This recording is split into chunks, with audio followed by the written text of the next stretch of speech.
YouTube, it's me, Alberto. I'm actually going to try to do some more videos like these.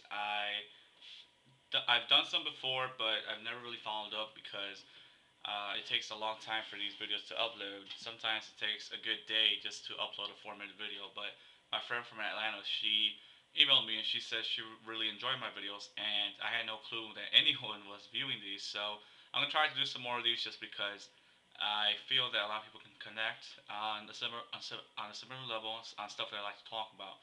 Um, if you know anything about me, I like to talk about a lot of stuff sociologically, anthropologically, and historically. I like to talk about sociology, anthropology, the history of the African diaspora, urban history, and Latino history. Not that I'm limiting myself to that, but those are the main stuff that I really like to talk about, as well as Asian American and Indigenous history.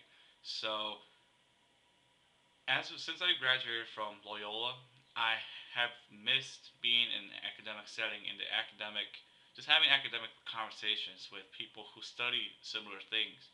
And yesterday, I was actually at a housewarming party. My friend from Texas, who went to did her undergrad at Cornell and her master's here at DePaul University.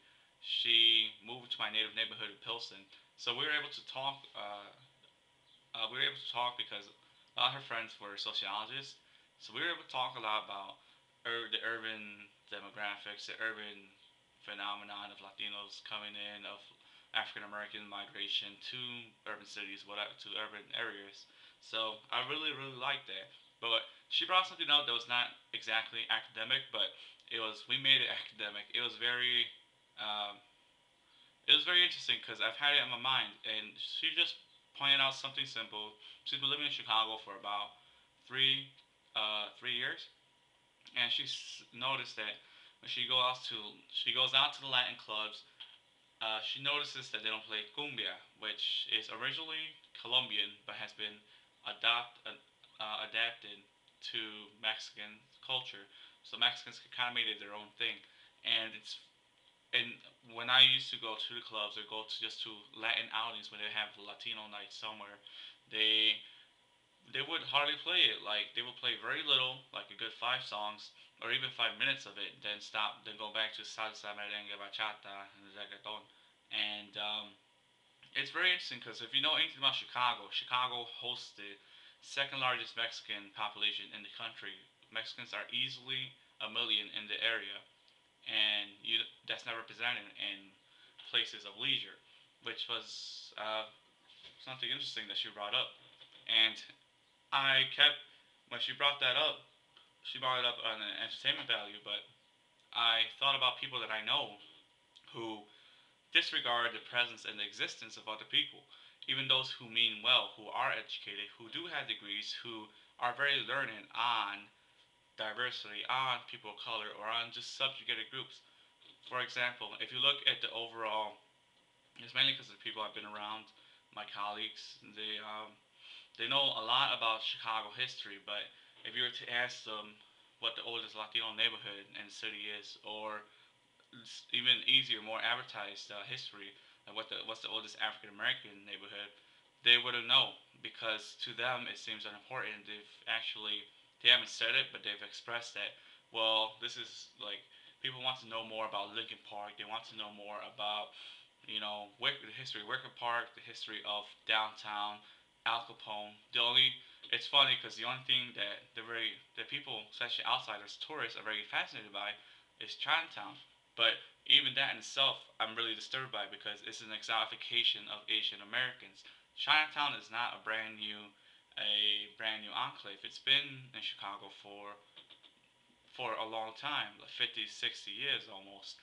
So when they when we want to discuss Latino and African American presence or just black presence altogether, the Caribbean presence up on the north side of Chicago, it's very disregarded and it's very frustrating because I'm a Chicagoan. My family's been here for generations, and yet our experiences are not advertised. Our experiences are not they're not advertised to the mainstream. They are not desired to be learned about, and it's very frustrating because It's kind of what Franz Fanon said. Like he was saying, for black people have experiences and white people have knowledge. It's very similar to people of color or any subjugated group who, when we want to talk about our history, we have to talk to it from experience because people will not take us seriously because it's not history that's desired to be learned about. And even in a more the micro level, but now with my Puerto Rican friends who are very learned, who hold degrees in Latino studies, it's frustrating to me. It's not all of them, just a very small portion who they know everything about Puerto Rico, know everything about the Caribbean, know everything about Chicago, Puerto Rican Chicago, live among Puerto Ricans, but also live among Mexicans and African Americans, and are not knowledgeable of those other two groups.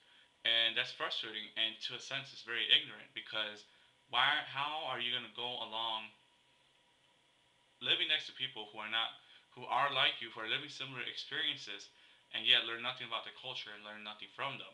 And I think that that's an issue in Latino communities and also other subjugated communities as well. When you talk about the African diaspora, are people learning from each other's history, from each other's struggles, or are they just learning just about themselves and being very ethnocentric and ignoring everyone else?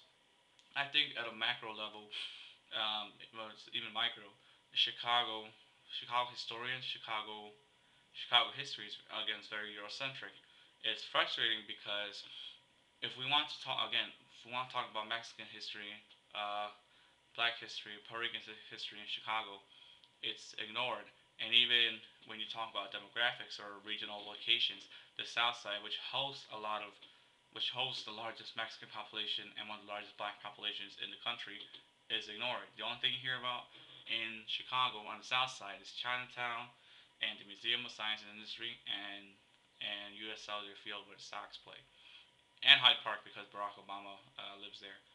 But yeah, I was so glad to have that conversation because it's been very frustrating because you have people who have good intentions, but they don't make the effort to learn about other people, and it's just like it's equivalent of me moving to a Japanese neighborhood where everyone's speaking Japanese, and I make no efforts to learn the language or even learn about the culture. I just go to work, come back, and go straight into my apartment and make no communication with anyone else. And it's frustrating because a lot of these people who are doing the same are very admired. They are looked at because they are knowledgeable, they are intelligent, but at the same time they're very ignorant as well. They ignore other people's experiences because they deem it as unimportant. So that's what I want to say. I was so glad to finally be in an academic setting. I miss it so much. I have to bite my tongue a lot just because, in a sense, I'm in the real world now, and a lot of stuff that I talked about, or even stuff that I talked about in school, like I cannot do anymore. So I'm really glad. I'm looking forward to meet more networks like that where we can actually talk freely about like risky quote unquote subjects like race, class, gender, sexuality, religion, whatever.